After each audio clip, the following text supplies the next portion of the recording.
सोमवार को एक बार फिर टोंक की SC/ST कोर्ट में समरावता गांव में विधानसभा उपचुनाव के दौरान हुई आगजनी, उपद्रव और हिंसा के मामले को लेकर केस नंबर 167 के तहत नरेश मीणा की वारंट पेशी हुई।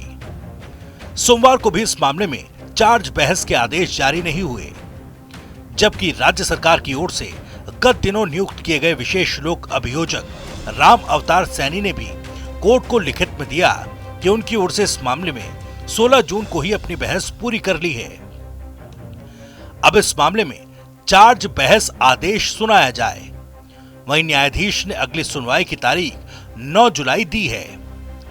उधर कोर्ट से 3-4 पेशी के बावजूद चार्ज बहस के आदेश जारी नहीं करने से नरेश मीणा के एडवोकेट फतेहलाल मीणा ने डिस्ट्रिक्ट जज से मिलकर इस मामले में आग्रह किया कि जल्द इस मामले में चार्ज बहस के आदेश जारी किए जाए। राज्य सरकार की ओर से नियुक्त किए गए विशिष्ट लोक अभियोजक राम अवतार सैनी ने भी कोर्ट में लिखित में दिया कि उनकी ओर से 16 जून को इस मामले में बहस पूरी कर ली है। अब इस मामले में निर्णय सुनाया जाए। आपको बता दें कि 2024 में राजस्थान में 7 सीटों पर विधानसभा के उपचुनाव में देवली उनियारा की सीट पहले तो कांग्रेस के बागी नेता नरेश मीणा के नामांकन से हॉट सीट बन गई।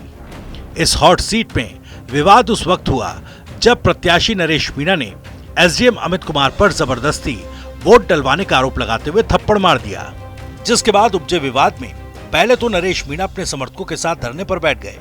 वहीं वोटिंग खत्म होने के बाद पुलिस जब उन्हें गिरफ्तार करने पहुंची तो समरावता गांव में हिंसा हो गई। नरेश मीणा और उनके समर्थकों का आरोप है कि समरावता गांव में हिंसा पुलिस ने की। वहीं पुलिस ने हिंसा के साथ ही साथ अन्य कई धाराओं में नरेश मीणा समेत गांव के करीब 60 लोगों को गिरफ्तार किया।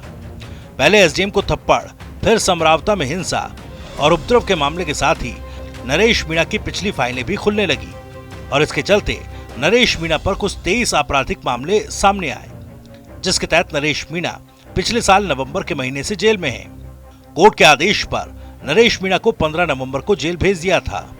इस मामले में पहले उनियारा और फिर टोंक DJ कोर्ट में सुनवाई हुई। यहां से जमानत खारिज हो चुकी है। अप्रैल में इस केस को नरेश मीणा के वकील ने प्रार्थना पत्र लगाकर SC/ST कोर्ट टोंक में ट्रांसफर करवा लिया।